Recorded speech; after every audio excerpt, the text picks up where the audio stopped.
could have your attention, I would like to begin the program. This evening, as is my custom, I'd like to give you a little bit of an idea of what's going to be happening. We'll start off with a few speeches, have a little bit of frela, a lot of frela. We'll eat some more then, have a few more speeches, a lot more frela.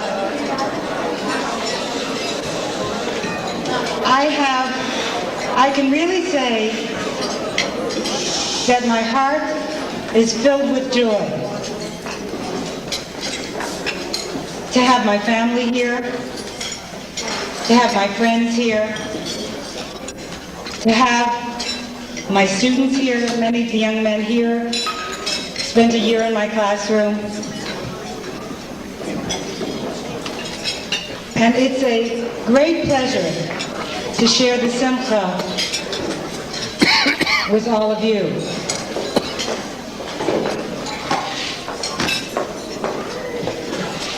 One of the most accomplished speakers in our family will begin today. I have been instructed to tell you all that I did not write his speech, that he did it by himself. The only problem was, after I read it, I realized that he had taken my speech. But I'll let him go first anyhow. Jonathan.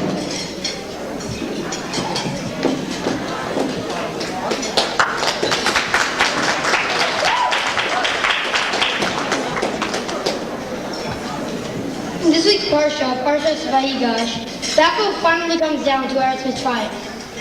The first time Yaakov saw Yosef, he was overjoyed.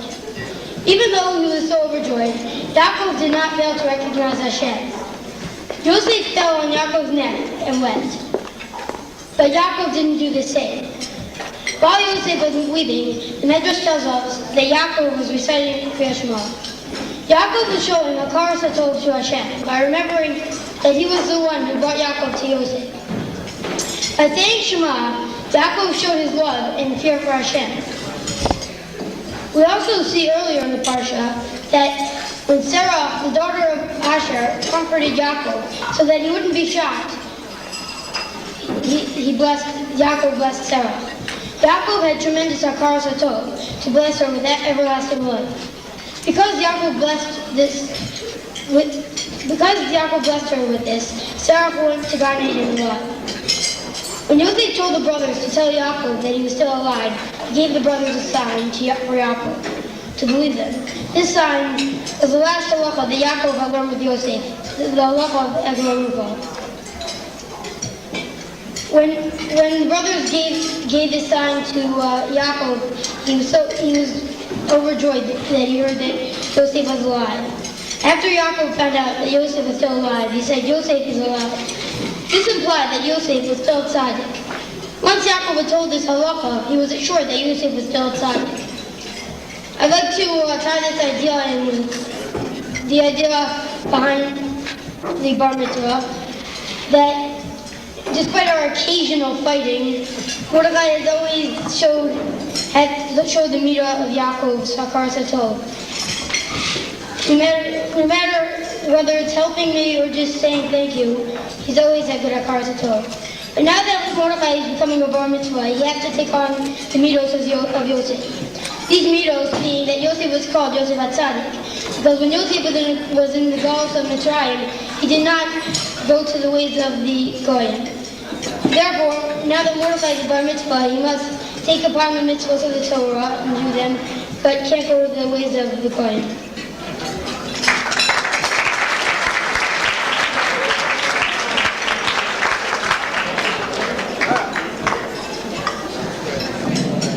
So that Mordechai can truly enjoy this evening, he has begged me to let him go right at the beginning.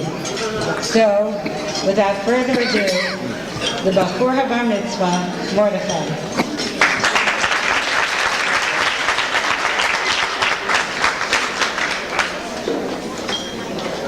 This week's Parsha tells the moving story of Yosef revealing his identity to his brothers.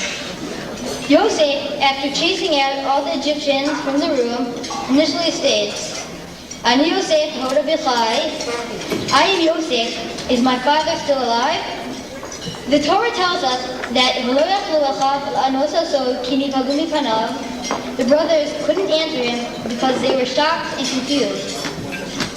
Then the Torah continued that Yosef again says, Ani Yosef Achicha, Asher Machatem Osihena.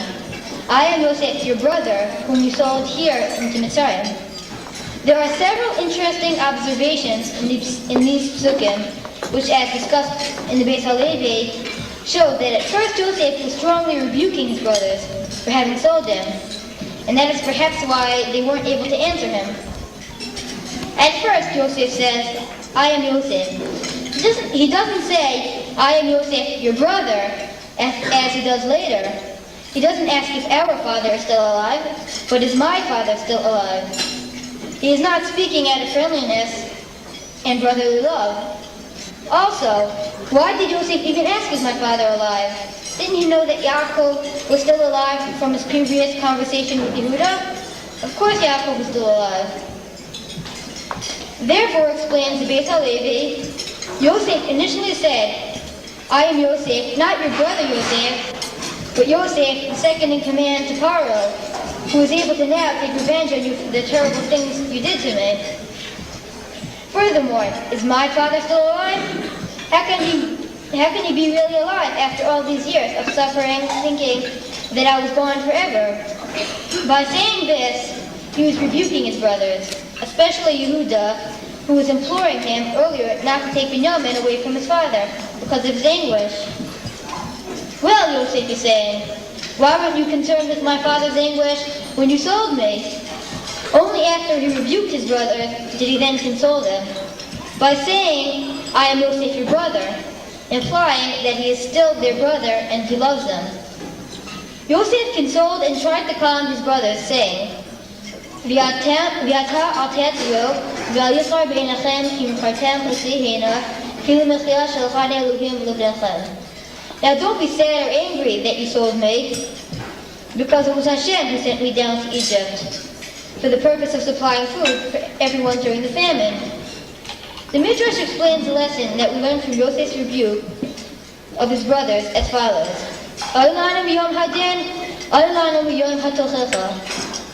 Woe is to us from the day of judgment, woe is to us from the day of rebuke. Just as Joseph's brothers weren't able to answer his rebuke to them, how could we answer HaKadosh Baruch Hu when he rebukes us for all our sins? The Midrash divides the statement into two parts, judgment and rebuke. Why?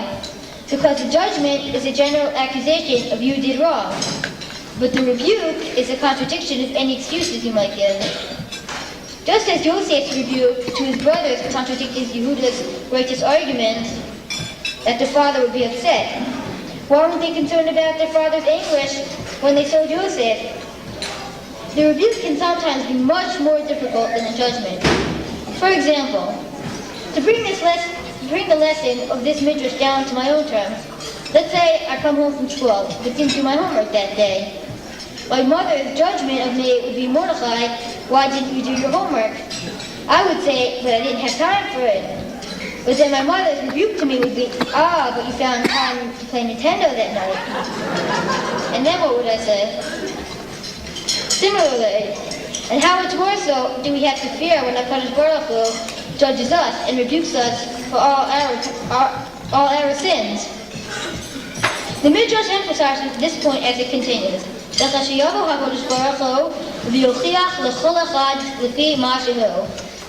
when HaKadosh Baruch Hu comes to rebuke us, he will do so, each according to his deeds. In the day of judgment, a person's actions, when he has sinned, will contradict each other and not allow him to excuse himself. Just as Joseph's brothers' actions in selling Yosef contradicted their concern for their father's anguish over Binyamin. Today I have become a bar mitzvah, and am now responsible for all my actions. That is a great responsibility, as shown from this midrash teaching us about Yosef's rebuke to his brothers. I would like to think that I can never do wrong, but if I should, it is important that I accept judgment as well as rebuke, in order that I learn from my mistakes and become a better person. But there is a lot more that I can learn from Yosef and his relationship. Zeta for teaching me how to learn, Avi for practicing with me, often on the phone after a hard day of work, Uncle Barry, who not only came late at night whenever I asked him to and helped me prepare my landing and speech, but also is always there to help me whenever I need him. Mr. Siegman, who not only taught me to daven, but helped me keep calm during all my preparations. I would like to thank my Rabban and teachers for all the knowledge and Torah they have given to me. I would like to thank everyone for coming, but especially my grandfather from Florida, who has always shown our family special love. I'd like to thank my brother Ruby for coming from Israel to share my simcha with me. And also, I'd like to thank my cousin Alvi for coming a week early. And finally, I want to thank someone who worked hard to make today so special for me, who has single-handedly raised me and taught me to be nothing short of a Ben Torah. Someone who has always been there for me, without whom I would not be here today, my mother. I love her.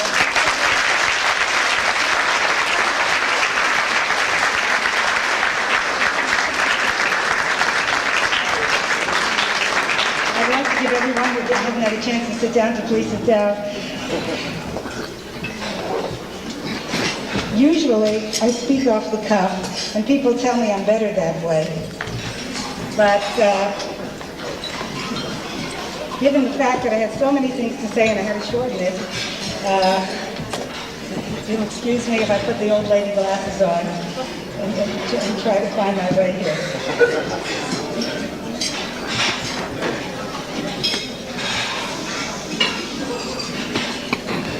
Mordechai. The Yosef story seems so perfect for you. As we said, Mordechai is a bit of a dreamer. Your teachers and your family know how much you love to live in the world of fantasy. You have dreams of greatness, of putting us all on easy street. Yosef is the businessman, the entrepreneur. Mordechai, everyone knows how you buy food at a discount and sell it at a markup. But Mordechai, today I come to deliver to you my message from the Parsha. When Yosef wanted to reassure and convince Yaakov that he was the leader of Mitzrayim, and that he truly wanted the brothers to come to him, Vayishlach Agalot, he sent wagons to get his father. Agalah can be a wagon, or from the Shoresh of Egel, calf. He sent a lesson of the reminders of Torah that he had been studying with his father. The Midrash tells us that he was studying the lesson of Eglah Arufah, or he was studying the chapter dealing with the wagons carrying the holy vessels at the time of the dedication of the Mishkan. What was the significance of the wagons?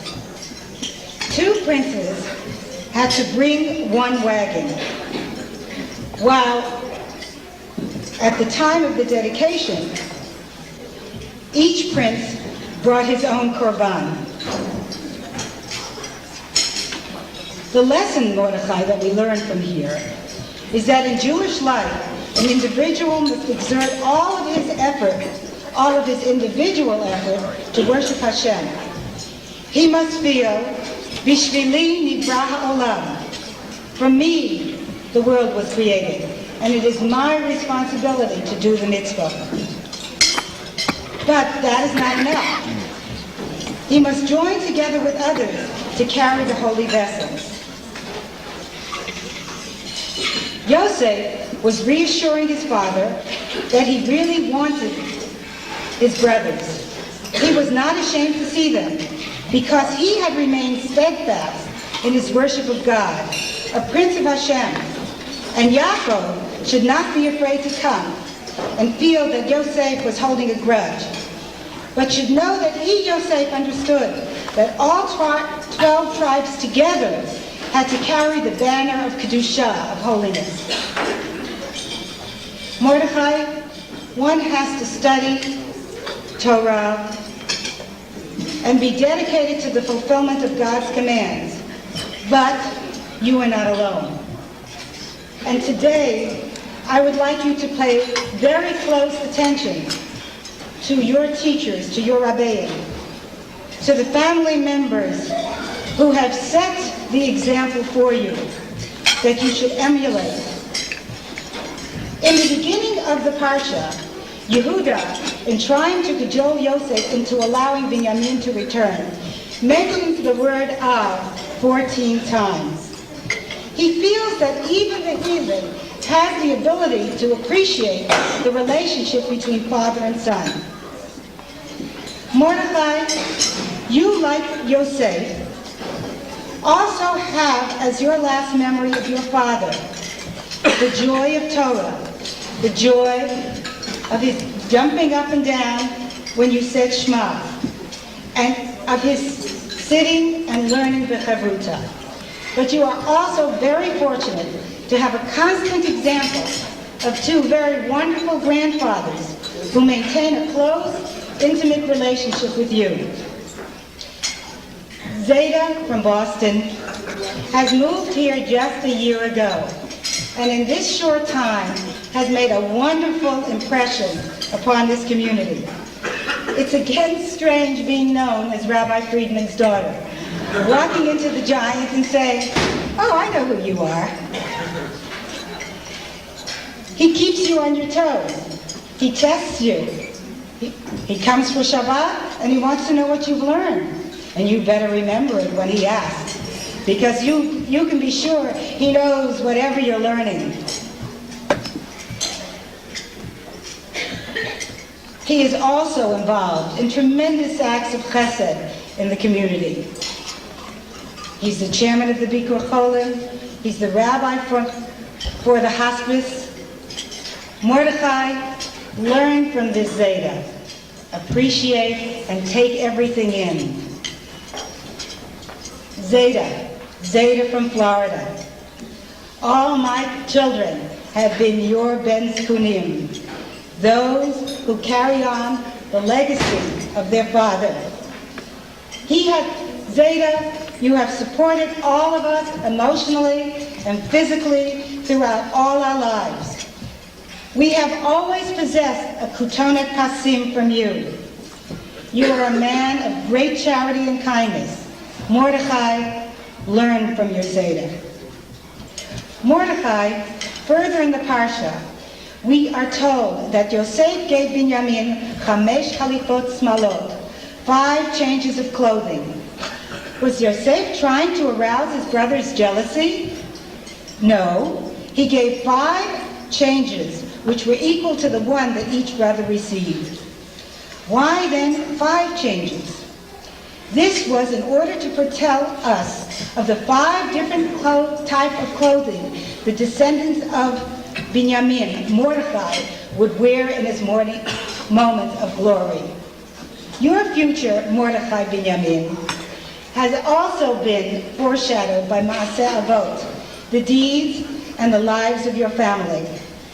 Like Yehuda, who went ahead to set up a yeshiva at Goshen, your grandfathers planted seeds of Torah in their children with great sacrifice. Zeta in Hollywood, Florida, and Zeta in leaving Atlanta, Georgia, to educate us in Boston. Their great efforts have borne fruit. Now, Mordechai, it is up to you to carry on this spark that has been planted so that their dreams become a reality. I would like to, in Mordechai's name and in my name, thank all of you for the many acts of kindness that you have shown to our family. We have had a wonderful period. This is the end of our Simcha cycle, and hopefully we'll begin another Simcha cycle somewhere soon. It seems to pop up. And Nothing. Cookies. It's my father-in-law's dream. Goodies. But this has been a wonderful period and also slightly trying period. Trying to teach and to hop from simcha to simcha. And I realize how blessed I am to have such a terrible problem. But people ask me, how did I have such wonderful food? And how was I able to get everything together? And all of the last smachot, I said, help, and everybody came to help. I said, drive a carpool for me, and there were people to drive carpools for me. My friends in school said, you can't do this, we'll cover a class. Everybody was wonderful and understanding, and together, as we learned the lesson of the Nesiim, bringing to Nesiim, bringing the wagons, to educate in a community, to educate your children, to educate other people's children, cannot be done in a vacuum. It has to be with the help and the love and the support of the people around you. And I have been fortunate to have friends, and some of them, very old friends, have joined with me, and warm family, to set the example for my family. It would take me a year to name everybody, so I've decided to name no one. I thank Mordechai's teachers in the Hebrew Academy and the Yeshiva High School, Yeshiva of Greater Washington. I've been there too long, I know the old name. I thank all my friends and family, and I hope that you'll all join me for many more smachot. In 1 second, we'll have music, and we can now get on to the dance floor.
believe Torah. Every time we get up for another round of eating, we have to have another round of Torah.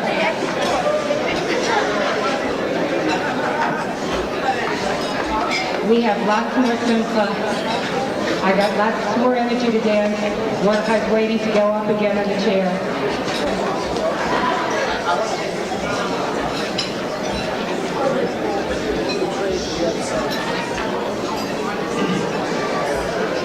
To start out this round, I'm going to call on Ruben.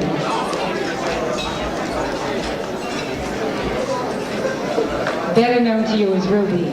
We found the gold and black pin that someone lost, so whoever it is, please come and see me.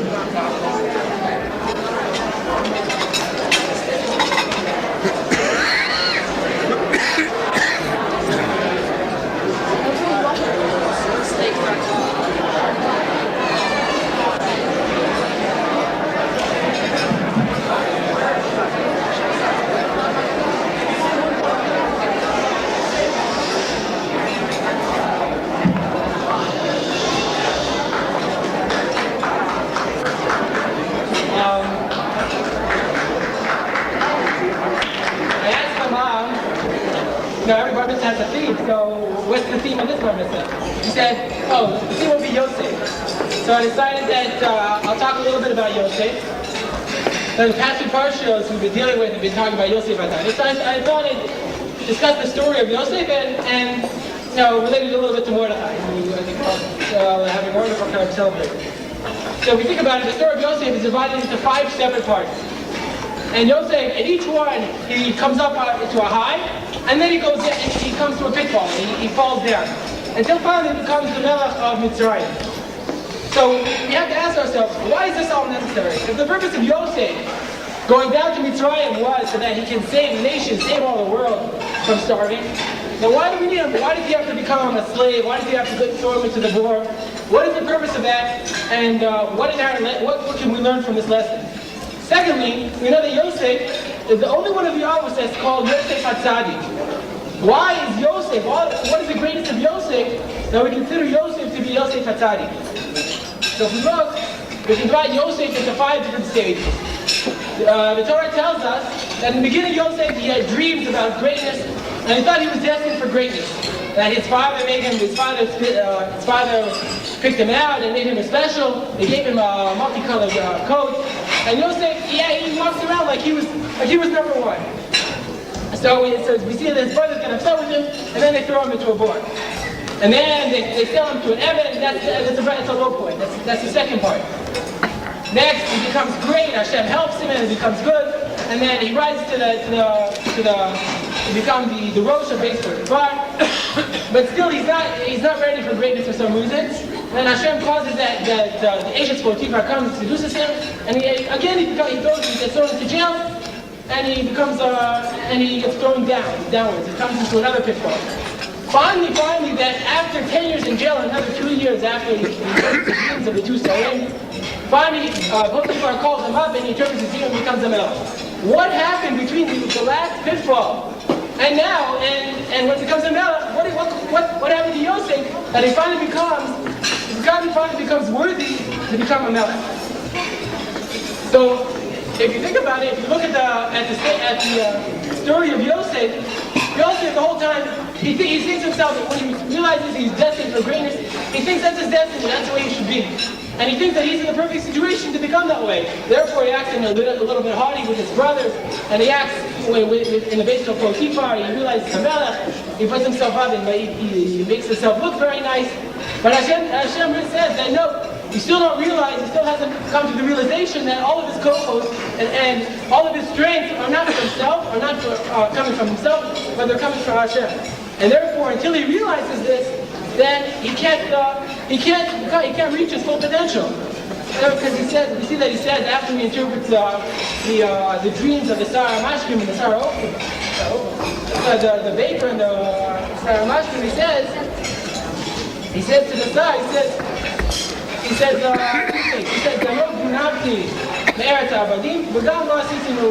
I was stolen and I didn't do anything. And the Torah says, the Sarah Mashkim says, he forgot him, he says, in a double lesson. He says that not only did he not remember him, he forgot him on purpose. Because he knew that Yosef was an immature kid. He must have done something to get 10 years in jail. And Yosef didn't realize that he did do something, and he actually deserved to be thrown in jail. So then what realization after these 10 years, we see that Yosef had 2 more years in jail. What realization did Yosef make? I think that when he interprets the dreams of Pharaoh, we can see clearly that Yosef realized that, he must realize that his covers are not from himself, but they're from Hashem. We see that when he interprets the dreams of Pharaoh, we see that he says that everything is min hashamayim and that nothing's from him, and all of his interpretations are coming from Hashem. And then we see that Yosef, when he makes this realization, he can reach his full potential, and in that way, and through this, can he reach his full potential and become the Melech of Mitzrayim and fulfill his destiny to save the nations from the drought. And I think we can see this also from Ramban. Ramban asks, how is it possible that Yosef, when he becomes the Melech of Mitzrayim, how is it possible that Yosef didn't immediately send a message to Eretz Canaan and send a message to his father that he's still alive? So the Ramban says that really Yosef saw that his dreams had not yet been fulfilled, that all of his brothers had not yet died down, and he still wanted Binyamin to come down. So therefore, now that he saw his dreams as a nevuah, and he wanted to do everything possible to fulfill this nevuah. So expected Hashem to help him and Hashem to send down his brothers to Mitzrayim. But I think you can add something to this, that in Yosef, now that Yosef saw that everything had Yad Hashem involved, and that it wasn't just that things happened the way they happened, and Yosef has a destiny for greatness, now we can see this dream as a nevuah, and now he realizes that now he can wait, and Hashem will help, and Hashem will fulfill this nevuah. I think that this idea pertained a lot to Mordechai, that on his bar mitzvah, that really, it's very having a beautiful time, and it's nice, but the ikar of the bar mitzvah is a person who takes on the mitzvahs. What Mordechai has to realize now is that he accepted a great responsibility upon himself. And then we also saw the beautiful job that he did today during the lading, and the beautiful job that he did during the davening. And you see that that he has a great potential to do greatness. I remember once that Mordechai had a big Mishnah test. He had a big Mishnah test the next day. And he wasn't ready. So he wanted to study with me, and I studied with him for an hour and a half. He studied very hard. And he tried very hard. I asked him what he got the next day, and he got an A. So Mordechai, you know that he can do. If he tries hard, he can do very well. He can do great. He can become. He can really become great. And I think that if you really make this realization on your bar mitzvah, that your strength comes from Hashem, and your strength comes from Shamayim, you can reach your full potential. On an additional note, a more personal note, I remember that I came back from Eretz Yisrael, and I was in Yeshiva in Merkaz HaTorah. I was in a friend's yeshiva, and I had yahrzeit that night. And after davening, I went over to the Rosh Yeshiva, Rav Ratman, and he said to me, he said to me something very simple and very beautiful, and something very meaningful to me, and something I'd like to say to you. He said to me, a person can do the greatest kibbutz avei when a parent has passed away. Why? Because when a parent is alive, he can do his own gvulas chassadim. When a father passes away, the son, he relies on the children to do gvulas chassadim, to raise up his neshama for him. He said to me one other thing. He said, the child, Chazal say that the child is like the knee of the father. Why is that? The child is like the knee of the father because what is the knee? The knee is the part of the body that lifts people up, that lifts the neshama up. So I think that normally your father says Baruch Shebetarani, that Me'on Shazeh. But I think when you become a bar mitzvah now he can include you, Abba can include you in the schar that he's going to get through your Ma'aseh Tovim. And I think that this is something we should all of us should aspire to. And I think that, and my wish for you is that you should be reaching your full potential, and that you should be able to lift up the neshama of Abba and try to follow in his ways like the rest of us.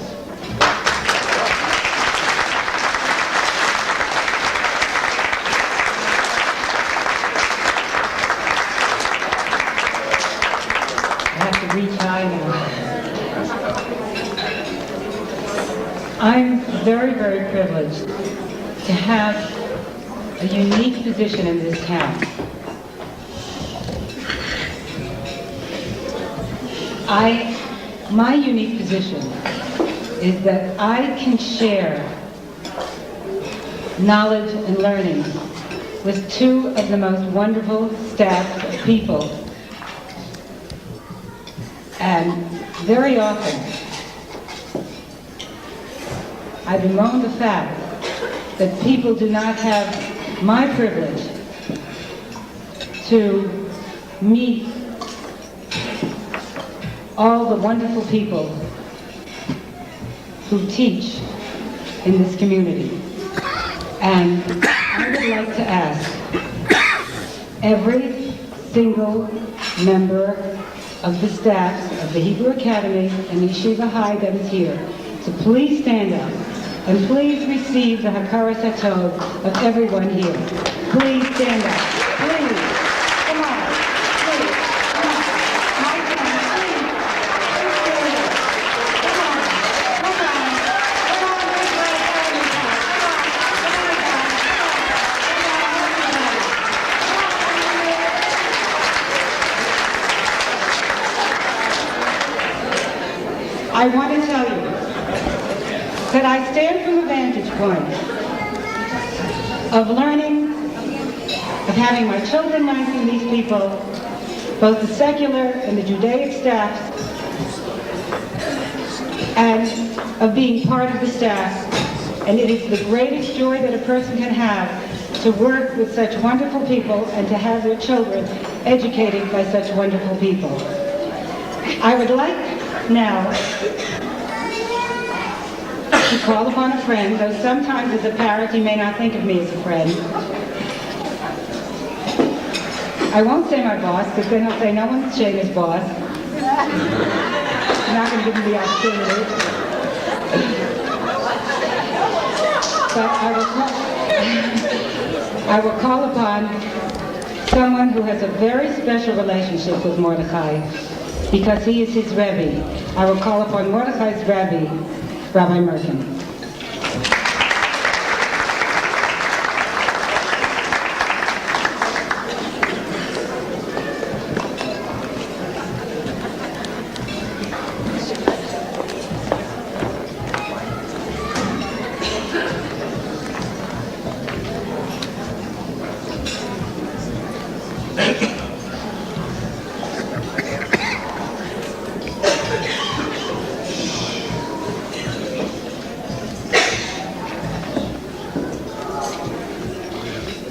Last week,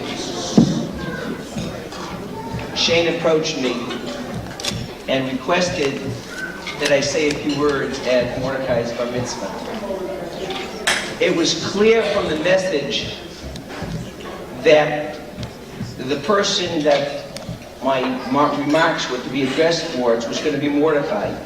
And she was very explicit that she did not want any kind of remarks made at all about her. I decided for two reasons to disagree. Number one is that it's impossible to really understand Mordechai without understanding his parents, Shana. And more importantly, after 7 years, I never want her to think that I listened to her.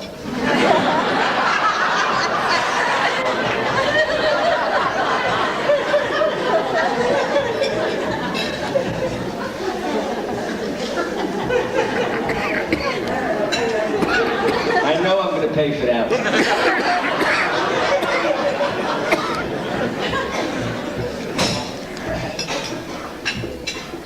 But I would like to share with you a very short Dvar Torah, which I think is extremely appropriate to Shana and to the bar mitzvah. This week's parsha describes the emotional reunion between Yaakov and Yosef. They hadn't seen each other for 22 years. And the Torah describes it and says that Yosef goes over to Yaakov, leans on him, and cries a lot.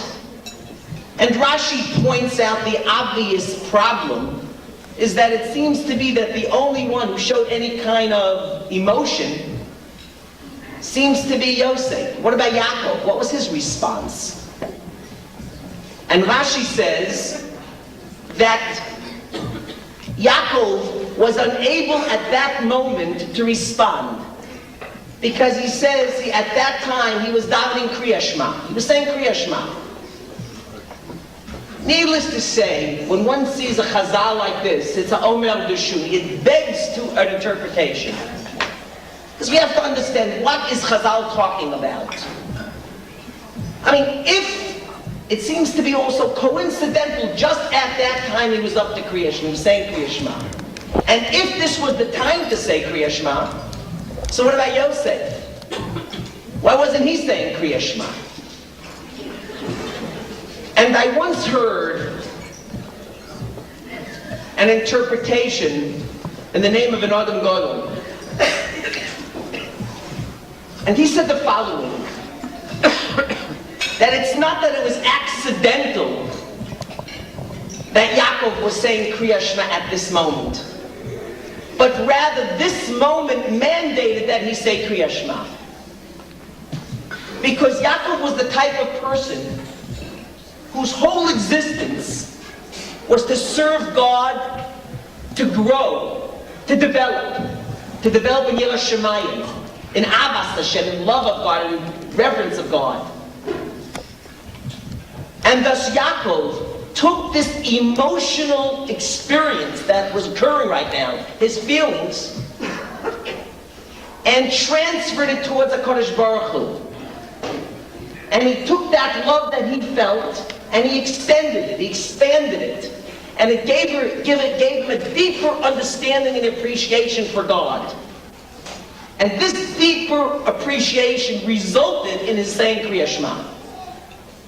Yosef, on the other hand, did not require this type of a spiritual connection, because he was in the midst of doing another connection to God, which is the mitzvah of kibbur avei. So as such, Yosef did not have this requirement of saying Kriya Shema. That's what this Adam Gadol was saying, that in this little incident defined Yaakov, a person who could take situations and use it as a mechanism for growth. I chose this Dvar Torah because I think it's extremely pertinent to Shana. I never had the schus to know Rabbi Spolter.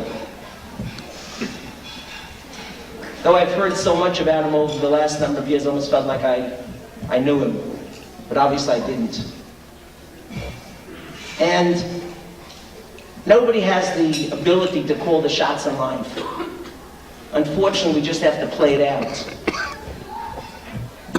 And Shana has had challenges, which I know I include myself in this. I don't know how many of us would have been able to bear the burden that she's been able to bear all these years. Working full-time, bringing up 7 kids, and raising such tremendous children. It's an unbelievable task. A lot of people would have faltered a long time ago. But she's the kind of person who takes opportunities. Chas v'shalom, nobody wants those opportunities. But she takes them, she takes the challenges, and she grows with them. And she has grown and she continues to grow. And it's this growth which I think is a tremendous inspiration to her children. Shana mentioned about the fact that I have the schus to be Mordechai's Rebbe. And I really mean it as a schus. He's a very special young man. He's bright. Now, I have a thing in my class where I try, in order to promote creative thinking, I give the kids, extra points. The kids will come up with a good kasha. Whoever wins, we have a contest to take them out to lunch. And he's always up there, and when he opens his mouth, I listen. because there's a sharpness. There's a real sharpness. And more important than his ability is this midos and this menschlichkeit. And the kids respect you for it. And that's something that you have to know. And your job, Mordechai, is more than anything, you have to understand who you are and the tremendous abilities that you possess. You know, Shane, your mom's been kidding around about, she wasn't kidding, but about, you know, you're sometimes dreaming off. I know what that means. But I also know that as you begin to understand more and more about your potential, you'll have different kinds of dreams. Because you have a tremendous potential. And there's something else you have to know. You know, in this week's parsha it says when Yosef revealed himself to his brothers, he said the famous words, Ani Yosef, ha'od avichai. I am Yosef, does my father live? You know, I was thinking, you know, that's a statement that every one of us can say. That we are here. But that the values of our parents, are they alive in us? And that's a critical challenge we'll have the rest of our lives. And you have very special parents. Both your father, Zecher Tzadik Livracha, and your mother. And they've given you a lot. And you have the potential of ha'od avichai, that your father lives. Because that which he's given you will never, ever, ever die. And the Rebbeinu Shalom should help. That you should always understand who you are. And you should be zeichet to go michayil l'chayil and to develop into a true Ben Torah. Mazel tov.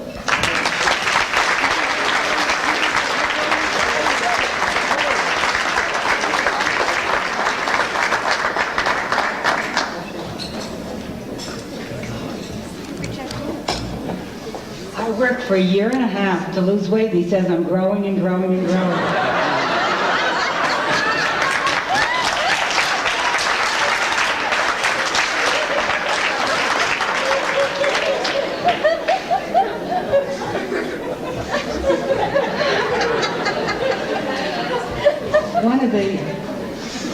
As I said before, the inspirations for our family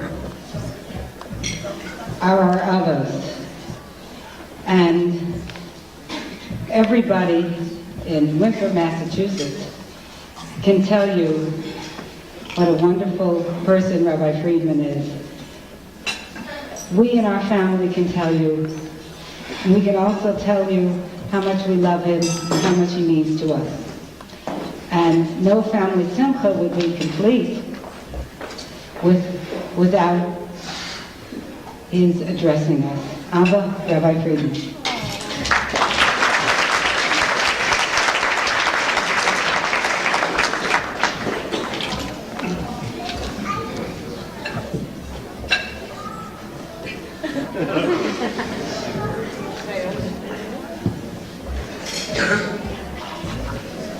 You didn't hear what Shana just told me.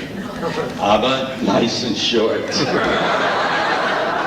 See, unfortunately, I have a reputation in Boston as a long-winded after-dinner speaker. But before I begin, you know that Shana asked everyone for a nice round of applause for the teachers. We haven't given Shana a nice round of applause.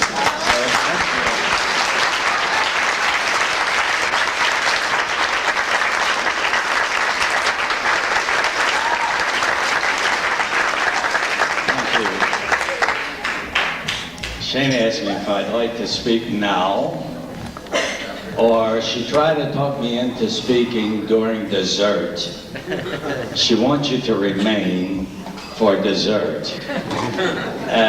When I heard all the addresses It reminded me that at one time I was invited to address a large group, and I was told that I would be the principal speaker. So I sat down and prepared a nice address. And when I got there, I found that 6 other people were told the very same thing. And as they were talking, it was Choseh ve'asoy, which means few walked out. As they went around, few more walked out. When I got up to speak, there was a handful, not everybody though, there was a handful of people there. But I decided, I was told that I'm going to be the principal speaker and I'm going to talk. I talked and they continued to walk out until I was left with only one. And after I finished my address, I thought I should have a heart, and I thanked him for the patience. And he said, turned to me, he said, patience? I'm the next speaker. I don't think there are any other speakers tonight. I'm not going to tell you a Dvar Torah. This is the 3rd time that I'm speaking at this bar mitzvah. I'm just going to tell you a little incident that happened to me when I came to the yeshivas of Yitzchak Elchanan. I think this was the 2nd year that I was there. I get a call from the Dean of Men to please see him. So my friend said to me, oh boy, what'd you do now? So I went in to see him, and he was quite cordial. And he said, Chaim, my nephew came here. He studied at the Balaam Talmud Torahs, and he can barely read Hebrew. So I said, what is he doing here? Because at that time, before you could get into the beginner's class, you had to know how to make a good Lanin and Gemara, Rashi, and Tosfos quite well. So I said, Mr. Tsar, what's Mordechai doing here? He said, that's why I called you in. I want you to tutor him. And I want you to get the boys on the floor. He's on the 4th floor of the Reach building. And I want you to tutor him and get your friends to tutor him too. Well, I couldn't say no. I didn't want to say yes, but I certainly wouldn't say no. So I went into his room. I saw a strange thing. He had a big frame. And in this frame, he had the picture, the Vilna Gaon, the Rambam. He had Rav Kavega, the Chassam Sefer, beautiful pictures.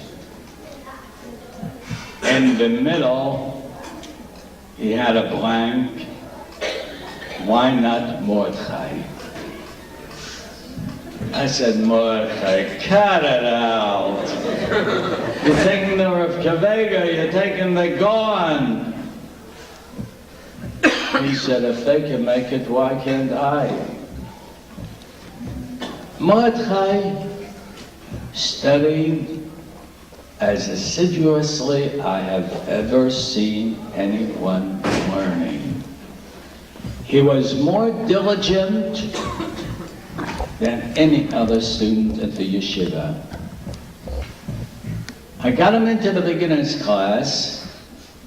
He was there for 1 month. I don't think he ever went to sleep. Then he went into Rav Paleev's class, and any of you who knew Rav Paleev, he molded a person, and he saw that he has raw material. After a little while Rav Paleev's class, he went to Ramesha Soloveitchik's class, then went to Europe to study, and he is now considered one of the greatest Roshei HaYeshivos in the world. Mordechai, if he could make it, so can you. After hearing you today, I was really inspired. You land so beautifully, and you daven so eloquently, that it gave me a thrill. And when I saw that, I can say to you, Mordechai, always say, if others can do it, why can't I? God bless you, so that you can be an infinite source of pride and joy and nachas to your mother and to all of us. Mazel tov.